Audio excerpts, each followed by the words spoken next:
నమస్తే, welcome to I dream. నేను మీ లక్ష్మి. మనతో పాటు డాక్టర్ శ్రీనివాస్ కే సైలస్ గారు కూడా ఉన్నారు. సో ఈ ఇంటర్వ్యూలో మీ అందరికీ ప్రత్యేకంగా ప్రతి ఒక్కరూ తెలుసుకోవాల్సిన విషయం ఏంటంటే వారి వారి అవసరాల నిమిత్తం రిఫ్రిజిరేటర్ సైజ్ కానీ మెయింటెనెన్స్ కోసం లేకపోతే అవసరాల నిమిత్తం మనం దాన్ని డిజైన్ చేసుకోవడం కావచ్చు, చూస్ చేసుకుంటాం, అలాంటిదే కొని తెచ్చుకుంటాం. కానీ ఫ్రిడ్జ్ అనేటప్పటికీ ఏదైనా మిగిలిపోయిన ఆహారం ఉంటే ఒక 2-3 రోజులకు కూడా అది మనం తినడానికి అవకాశం కావాలి అంటే ఇందులో స్టోర్ చేసుకొని తినాలి అనేది కాన్సెప్ట్ మన అందరికీ తెలిసిన విషయమే. అఫ్ కోర్స్ అందరూ ఇదే ఫాలో అవుతుంటారు. కానీ ఈ మధ్య ఫ్రిడ్జ్లో పెట్టినటువంటి నాన్ వెజ్ ఐటమ్స్ తినటం వల్ల చనిపోయారని, మటన్ తిని చనిపోయారని ఇలాంటి వార్తలు మనం చూస్తున్నాం కదా. సో దీనిపైన కూడా చాలా ఇన్ఫర్మేషన్ ఉంది. సో తెలుసుకోవాల్సినటువంటి ఇన్ఫర్మేషన్ ఏంటి అంటే డాక్టర్ శ్రీనివాస్ కే సైలస్ గారు వివరించడానికి మనతో పాటు ఉన్నారు. థ్యాంక్ యూ సార్, నమస్తే. సో జనరల్గా ఫ్రిడ్జ్ అనేటప్పటికీ ఏదో మనకి కొన్ని అవసరాల నిమిత్తం ఒకప్పుడు, కానీ ఇప్పుడు అలా కాదు. అందరూ బిజీ అయిపోతున్నారు. అన్నీ ఇందులో ఇన్స్టెంట్గా ఉంచుకోవాలి అనేది ఒక కాన్సెప్ట్. మిగిలిపోయిన ఆహారం పడే బుద్ధి ఇది జనరల్గా లేడీస్కి. సో ఇందులోనే దాచుకోవాలి అనే కాన్సెప్ట్. ఏంటి సార్ అసలు ఫ్రిడ్జ్లో పెట్టిన ఆహారం తిరిగి మళ్ళీ కుక్ చేసుకొని తినడం వల్ల వచ్చే అనర్థాలు ఏంటి? అందరికీ నమస్కారం. ఫ్రిడ్జ్ అనేది ప్రతి ఇంట్లో ఇప్పుడు నిత్యావసర సరుకులాగా మారిపోయింది. ఎందుకంటే ఫ్రిడ్జ్ లేనిదే ఇల్లు లేదు. కారణం ఏంటంటే ఈరోజు బిజీ లైఫ్లో భార్యాభర్తలు ఇద్దరు ఉద్యోగాలకు వెళ్ళడం కానీ, పిల్లలు స్కూల్కి వెళ్ళడం కానీ, రేపు ఉదయాన్నే ఎర్లీగా స్కూల్ స్టార్ట్ అవుతుంది కాబట్టి ఎర్లీగా ఆఫీస్కి వెళ్ళాలి కాబట్టి ముందు రోజే వారానికి ఒకసారి మనం షాపింగ్ అంతా చేసుకొని లోపల పెట్టుకొని కూరగాయలను తాజాగా ఉంచుకోవడానికి, లేకపోతే ఫుడ్ని ముందే వండుకొని కొంతసేపు తిన్న తర్వాత అది మిగిలిపోయినటువంటి ఫుడ్ని స్టోర్ చేసుకోవడం అనేది ఈరోజు ఇదేమో ఆశ్చర్యకరమైనటువంటి విషయమే కాదు.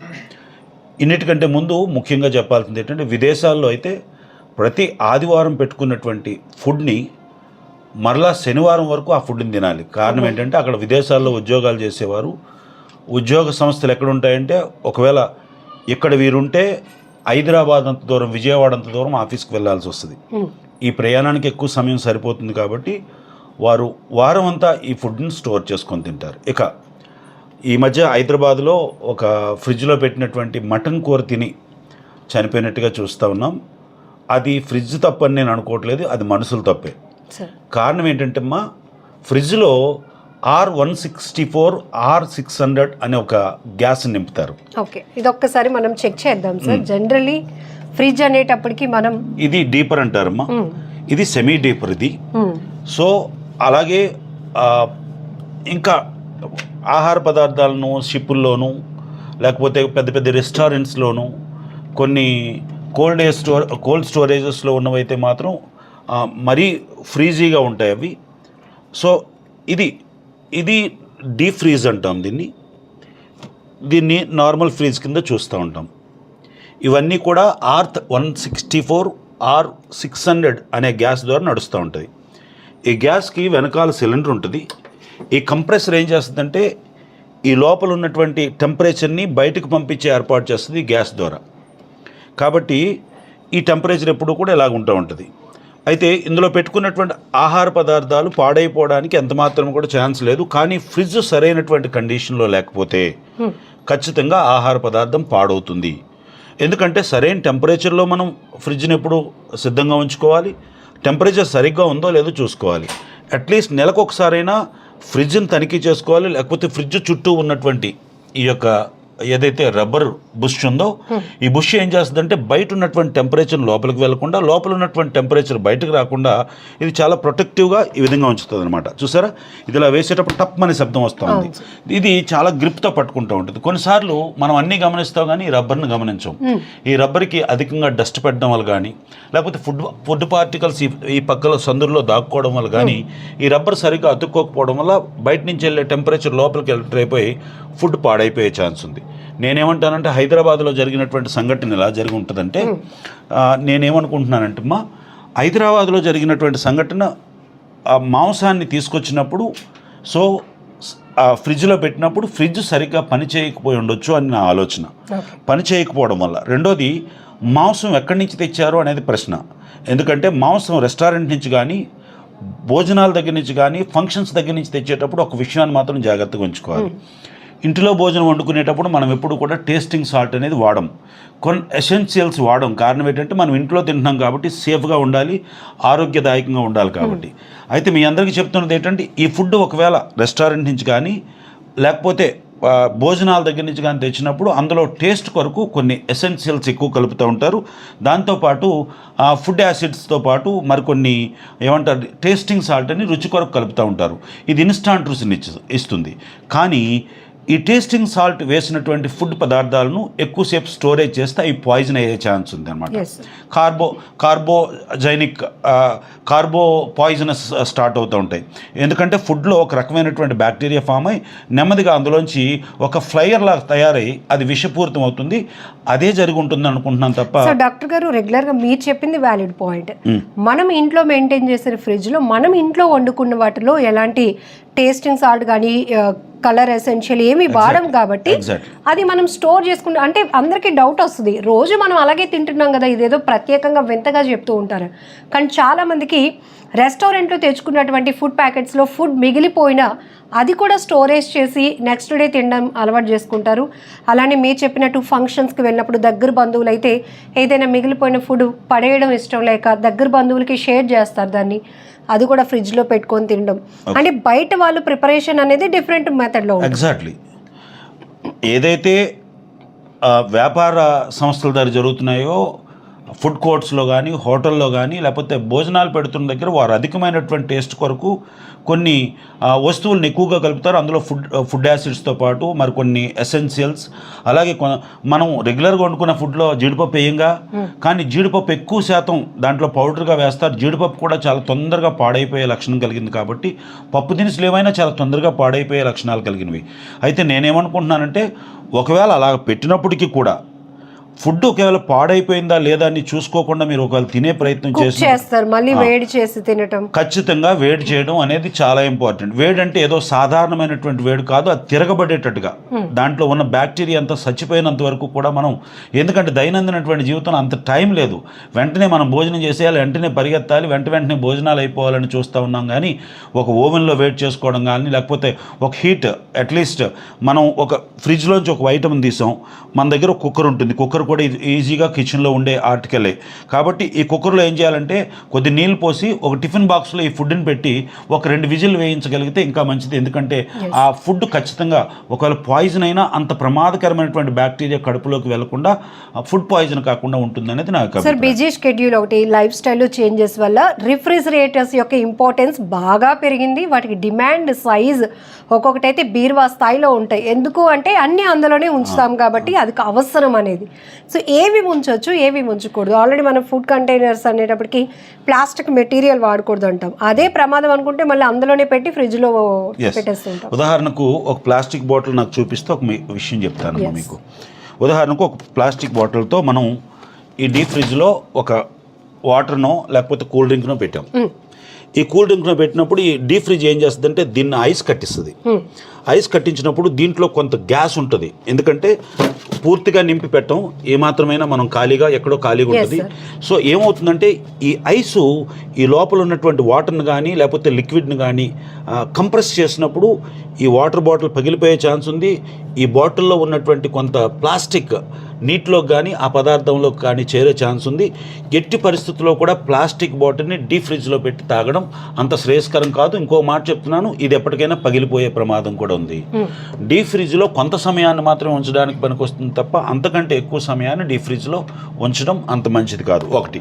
రెండోది, ఫ్రిడ్జ్లో పెట్టకూడనటువంటి వస్తువులు ఫ్రిడ్జ్లో పెట్టకూడనివి. మిల్క్ ప్రొడక్ట్స్ అన్నీ ఫ్రిడ్జ్లో పెట్టే తినాలి. కారణం ఏంటంటే మిల్క్ ప్రొడక్ట్స్ చాలా తొందరగా పాడైపోయే ఛాన్స్ ఉంది కాబట్టి మిల్క్ ప్రొడక్ట్స్ అన్నీ పెట్టాలి. ఫ్రూట్స్లో పెట్టకూడనివి ముఖ్యంగా అరటిపళ్ళు, అలాగే కాయగూరల్లో పెట్టకూడనివి బంగాళదుంపలు, ఏమంటారు ఉల్లిపాయలు, ఇలాంటి వస్తువులు ఖచ్చితంగా పెట్టకూడదు. పెట్టి తినడం వల్ల ఏమవుతుందో తెలుసా, చాలా తొందరగా ఫంగస్ ఫామ్ అవుతుంది.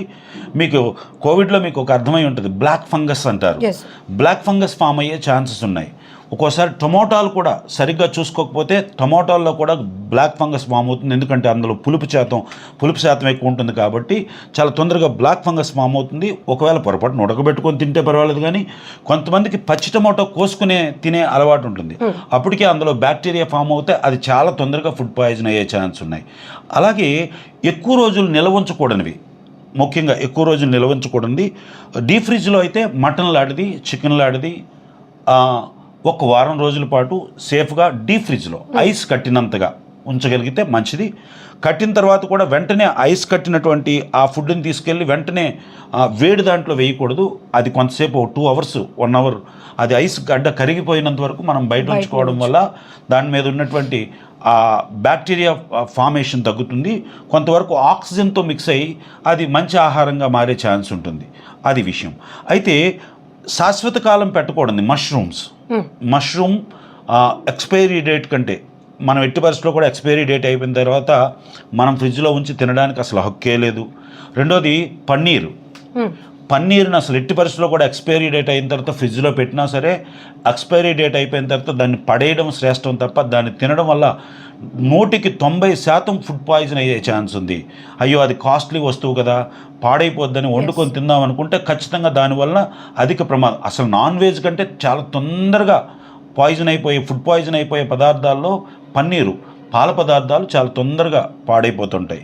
కాబట్టి ఇలాంటి వాటిని మనం జాగ్రత్తగా ఉంచుకోవాలి. సో దేనికి ఏ పర్పస్లో ఏవి ప్రిజర్వ్ చేసుకోవచ్చో అవి మాత్రమే మాత్రం వండుకొని ఎప్పటికప్పుడు తినేయడం అత్యంత శ్రేయస్కరం, ఆరోగ్యకరమైనటువంటి సూత్రం. ఒకవేళ ఏ కారణం చేతైనా మీరు ఫుడ్ మిగిలిపోయి దాన్ని ఇవ్వడానికి వీలు కాకుండా అది చాలా విలువైనటువంటి భోజనం అనుకునేటప్పుడు దాన్ని సరైనటువంటి స్టీల్ పాత్రలో భద్రం చేసి దానికి మూత పెట్టి ఫ్రిడ్జ్లో పెట్టాలి. ఫ్రిడ్జ్లో పెట్టే ముందు మీ ఫ్రిడ్జ్ ఎలా పనిచేస్తుందో ఖచ్చితంగా చెక్ చేసుకోవాలి. సరైనటువంటి టెంపరేచర్ మెయింటైన్ అవుతుందా లేదా, కంపరేచర్ ఎలా ఉంది. ఎప్పుడు కూడా ఫ్రిడ్జ్ని మనం ఎప్పుడు చూడాల్సింది ఫ్రిడ్జ్ పనిచేస్తుందో లేదో చూడాల్సినటువంటి బాధ్యత. ఇలా తడిగితే ఇక్కడ చాలా వేడిగా తగులుతూ ఉంటుంది. ఇప్పుడు ఫ్రిడ్జ్ పనిచేస్తున్నట్లు లెక్క. ఒకవేళ వేడిగా తగలకుండా చల్లగా తగిలితే మాత్రం మీ కంప్రెషర్ సరిగ్గా అంటే అవన్నీ చెక్ చేయం సార్. జనరల్గా వితౌట్ నాలెడ్జ్ అందులో నుంచి కూలింగ్ వస్తుందా, ఉన్న పదార్థాలు చల్లగా అవుతున్నాయా, మళ్ళీ రేపు వండుకోవడానికి పనికి వస్తాయి లేదా. నేను కంపల్సరీ చెప్తున్నానమ్మా. అయితే పెట్టిన వాళ్ళు పెట్టారు. నేనేమంటున్నానంటే మీరు నన్ను తిట్టుకుంటారు, ఫ్రిడ్జ్ లేకుండా ఎలా బతకమంటారని. నేనేమంటున్నాను, అందరికీ ఒక వైద్యుడిగా, ఒక బాధ్యత కలిగినటువంటి భారతదేశ పౌరుడిగా చెప్తున్నది ఏంటంటే ఫ్రిడ్జ్ను వాడండి. ఫ్రిడ్జ్లో ఆనందంగా ఫ్రిడ్జ్లో ఉన్నటువంటి భోజనాన్ని ఎంజాయ్ చేయండి. కానీ ఫ్రిడ్జ్లో భోజనాన్ని నేరుగా తీసుకొని వెంటనే తినడం కంటే దాన్ని వేడి చేసి తినాల్సినటువంటి బాధ్యత ఉంది. వేడి చేయకూడనటువంటి పదార్థాలు ఏవైతే ఉన్నాయో వాటిని 2 గంటల ముందే తీసుకొని పెట్టేసి దాని తర్వాత తినవలసిందిగా మనం చేస్తూ ఉన్నాం. ముఖ్యంగా పాల పదార్థాలను, నాన్ వెజిటేరియన్ మాత్రం చాలా ఎక్కువ టెంపరేచర్లో ఉడకబెట్టిన తర్వాత మాత్రమే తినాల్సిందిగా మనం చేస్తూ ఉన్నాం. సో ఇక్కడ మీకు ఈ ఒక్క వీడియోలో చాలా ఇన్ఫర్మేషన్, ఫ్రిడ్జ్ కండిషన్ని మనం ఎలా చెక్ చేసుకోవాలి, వస్తున్నటువంటి కూలింగ్ సిస్టమ్ కానీ ఎప్పటికప్పుడు దాని మీద కూడా మన అబ్జర్వేషన్ ఉండాలి, క్లీనింగ్ సిస్టమ్ని చూసుకోవాలి, అట్లనే ఏవైతే స్టోర్ చేయాలి అది ఏ ప్లేస్లో మనం ప్లేస్ చేయాలి అనేది కూడా డాక్టర్ గారు చెప్పడం జరిగింది. ఇంకొకటి ఏంటంటే అన్ని ఫ్రిడ్జ్లో పెట్టేసినవన్నీ తీసి మళ్ళీ వండుకొని మళ్ళీ వేడి చేసుకొని తినేయాలి అనే కాన్సెప్ట్ కాకుండా, సో ఇందులో నాన్ వెజిటేరియన్కి వెజిటేరియన్కి చాలా డిఫరెన్సియేషన్ ఉంది. సో మిల్క్ ప్రోడక్ట్స్కి సంబంధించి కూడా ఎక్కువగా మనం పన్నీరు, లేకపోతే మీరు చెప్పినట్టు మష్రూమ్, ఇవన్నీ కూడా ఫ్రిడ్జ్లో దాచుకొని వండుకోవడం అలవాటు సార్. సో ఎక్స్పైరీ డేట్ దగ్గరకు వచ్చిందంటే అది ఇంకా మనకి పనికి రాదని, అది మళ్ళీ ఫ్రిడ్జ్లో పెట్టిన తర్వాత వండుకోవడానికి పనికి వస్తుందని కాన్సెప్టే వద్దని చెప్తున్నారు. ఎందుకంటే ఇప్పుడు మనం చూస్తున్నాం చాలా వరకు ఇంట్లో ఉన్నటువంటి పరిస్థితులు వేరు, మనం బయట నుంచి ఏ ఫుడ్ తెచ్చుకున్నా అందులో చాలా వరకు ఇబ్బందికర పరిస్థితులు. మళ్ళీ దాన్ని తెచ్చి ఇందులో పెట్టి మళ్ళీ అది తిని మనం ఒంటికి ఇబ్బంది తెచ్చుకోకూడదు అనేది ఈ కాన్సెప్ట్తో ఫుల్ డీటెయిల్గా. చాలా ముఖ్యమైన విషయం, బయట నుంచి ఐస్ క్రీమ్ తెచ్చుకుంటాం, ఫ్యామిలీ ప్యాక్స్ తెచ్చుకుంటాం. ఫ్యామిలీ ప్యాక్ తీసుకొచ్చి మీరు తినేయడానికే పనికొస్తుందో తప్ప మన ఫ్రిడ్జ్లో పెట్టుకొని తినడానికి సూట్ కాదు. ఎందుకంటే ఆ డీపర్ సిస్టమ్ వేరు, ఈ డీపర్ సిస్టమ్ వేరు. అందులో ఉన్నటువంటి నిల్వ చేయబడినటువంటి, స్టోరేజ్ చేయబడినటువంటి ఆ యొక్క ఫ్రీజర్ ఏదైతే ఉందో ఆ ఫ్రీజర్ తాలూకా వాల్యూస్ వేరు, ఆ ఫ్రీజర్లో ఉన్నటువంటి టెంపరేచర్ లెవెల్ వేరు. మీరు ఈ ఫ్రిడ్జ్లో తీసుకొచ్చి పెట్టుకుంటే ఎక్స్ట్రీమ్ కోల్డ్కి వెళ్ళిపోయే ప్రమాదం ఉంది. అది మీరు తినేటప్పుడు అందులో పాలు పదార్థాలు కలిసే ఛాన్స్ ఉంటాయి. అందులో పంచదార కలిసే ఛాన్స్ ఉంటాయి కాబట్టి అవి కూడా ఫుడ్ పాయిజన్ అయ్యే ఛాన్స్ ఉంది. గమనించండి, ఐస్ క్రీమ్ని మీరు తినగలిగితేనే తినగలిగినంత తెచ్చుకోండి తప్ప తెచ్చి మళ్ళీ ఫ్రిడ్జ్లో స్టోర్ చేసుకొని తినడం అనేది మన ఇంటి ఫ్రిడ్జ్ వేరు, షాపులో ఉన్నటువంటి ఫ్రిడ్జ్ వేరు. ఐస్ క్రీమ్ వాడుతున్న ఫ్రిడ్జ్ వేరు, మన ఇంట్లో వాడుతున్నటువంటి ఫ్రిడ్జ్ వేరు. కాబట్టి ఐస్ క్రీమ్ను కూడా అది శ్రేయస్కరం కాదు. చాక్లెట్ కూడా కొన్నిసార్లు సమ్మర్లో ఏమవుతాయంటే జోబులో పెట్టుకొని వస్తే, లేకపోతే షాప్ నుంచి వస్తే చల్లబడిపోద్ది అని చెప్పి డీప్ ఫ్రిడ్జ్లో పెట్టుకుంటాం. డీప్ ఫ్రిడ్జ్లో పెట్టుకొని వెంటనే తినగలిగితే మంచిది. అది 10-15 రోజులు ఉన్న తర్వాత దాన్ని తినడం జరిగితే అందులో విపరీతమైనటువంటి ద్వీప కణాలు, చాకోస్ ఉండడం వల్ల అది పురుగు పట్టే ఛాన్స్ ఉంది. ఎందుకంటే టెంపరేచర్ను కూడా పురుగు పట్టే ఛాన్సెస్ ఉంటాయి, టెంపరేచర్లో కూడా బతకగలిగే ఛాన్స్ ఉంటాయి. అలాగనుకుంటే మన ఫ్రిడ్జ్లో ఉన్న వాటికి పురుగు పట్టదు అనుకుంటే హిమ ప్రాంతాల్లో పురుగులు లేకుండా ఉండాలి కదా. ప్రతి దానికి ఒక జాతి తాలూకా ఆ బ్యాక్టీరియా ఫామ్ అయ్యి అందులో బతకగలిగే పురుగులు కూడా పెరుగుతాయి. గమనించండి. కాబట్టి కొన్ని వస్తువులను మాత్రం ఖచ్చితంగా ఫ్రీజర్లో పెట్టకూడదు. పెట్టిన తర్వాత వాటిని సరిగ్గా ఉడకబెట్టుకొని సరైనటువంటి మోతాదులో మాత్రం ఉడకబెట్టి సరైన టెంపరేచర్లో ఉడకబెట్టి తింటే శ్రేయస్కరం. హైదరాబాద్లో జరిగినటువంటి సంఘటనలో నేను అంటాను, ఫ్రిడ్జ్ తప్పు కాదు. ఫ్రిడ్జ్ సరైనటువంటి టెంపరేచర్ లేకపోయి ఉండొచ్చు, వారు తీసుకున్నటువంటి ఫుడ్ ఫ్రిడ్జ్లో పెట్టిన తర్వాత పాడైపోయి ఉండొచ్చు. దాన్ని వేడి చేసుకోకుండా కుటుంబ సభ్యులు ఎవరైతే తిన్నారో అది కొన్ని కడుపులో ఉన్నటువంటి గట్ హెల్త్ సరిగ్గా బాగోకపోవడం వల్ల, జీర్ణ వ్యవస్థ సరిగ్గా బాగోకపోవడం వల్ల, వారికి అప్పటికే గ్యాస్ట్రిక్ లాంటి సమస్యలు ఒకవేళ ఉండడం వల్ల, డియోడినల్ పెప్టిక్ అల్సర్స్ ఉండడం వల్ల, ఆ ఫుడ్ అరగడానికి సరైనటువంటి పెప్సిన్స్ లేకపోవడం వల్ల, డైజెస్టివ్ సిస్టమ్ సరిగ్గా లేకపోవడం వల్ల అది కాస్త ఫుడ్ పాయిజన్ అయ్యి ఆ వ్యక్తి మరణానికి దారితీసి ఉండొచ్చు తప్ప ఫ్రిడ్జ్ ఎప్పుడు తప్పు చేయదు. మానవులమైనటువంటి మనమే తప్పు చేస్తూ ఉంటాం. Thank you sir, valid information. నమస్తే. నిజంగా ప్రస్తుతం ఉన్నటువంటి సమాజం దేనికి ప్రయారిటీ ఇస్తుంది? ఆర్థిక సంబంధాల చుట్టూ మాత్రమే తిరుగుతోంది. మళ్ళీ ఎన్నికలంగానే చాలా విరక్తి కలుగుతున్నాం. మంచి అనిపిస్తుంది కదా, లేడీస్ కూడా ఛాలెంజింగ్ జాబ్స్ చేసినప్పుడు చాలా బాగుంటది. ఫుడ్ డెలివరీ ఇవ్వటానికి వెళ్ళినటువంటి డెలివరీ బాయ్ అనిల్ పై కళ్ళ ముందు